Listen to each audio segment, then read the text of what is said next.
بسم الله الرحمن الرحيم.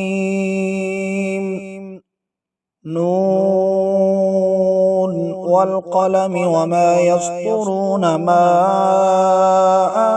أنت بنعمة ربك بمجنون، وإن لك لأجرا غير ممنون، وإنك لعلى خلق عظيم، فستبصر ويبصرون بأيكم المفتون.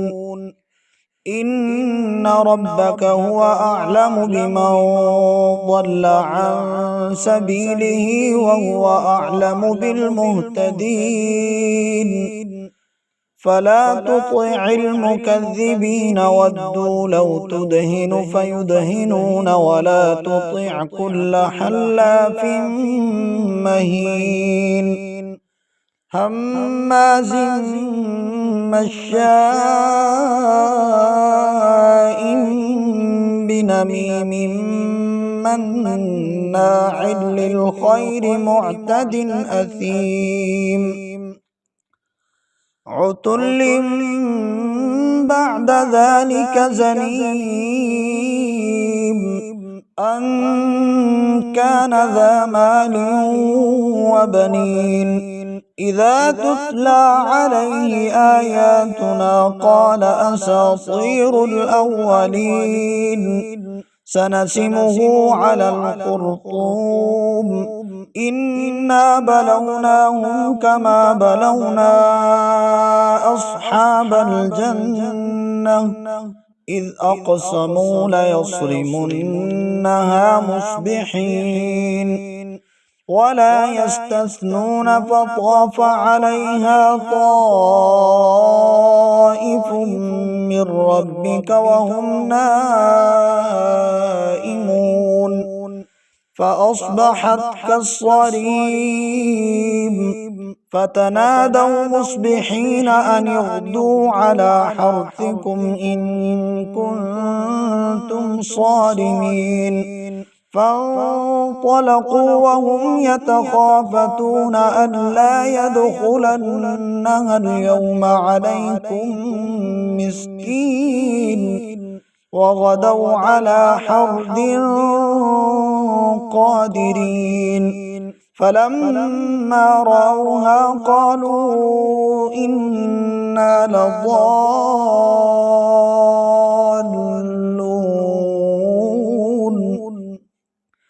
بل نحن محرومون. قال أوسطهم ألم أقل لكم لولا تسبحون. قالوا سبحان ربنا إنا كنا ظالمين. فأقبل بعضهم على بعض يتلاومون قالوا يا ويلنا إنا كنا طاغين.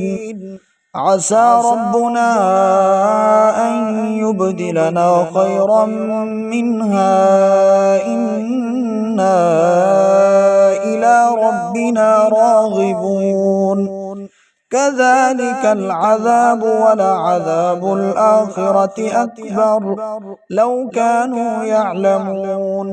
إن للمتقين عند ربهم جنات النعيم. أفنجعل المسلمين كالمجرمين ما لكم كيف تحكمون.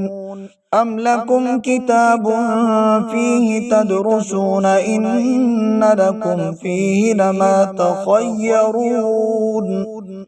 أم لكم أيمان علينا بالغة إلى يوم القيامة إن لكم لما تحكمون.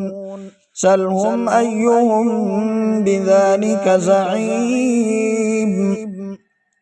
أم لهم شركاء فليأتوا بشركائهم إن كانوا صادقين. يوم يكشف عن ساق ويدعون إلى السجود فلا يستطيعون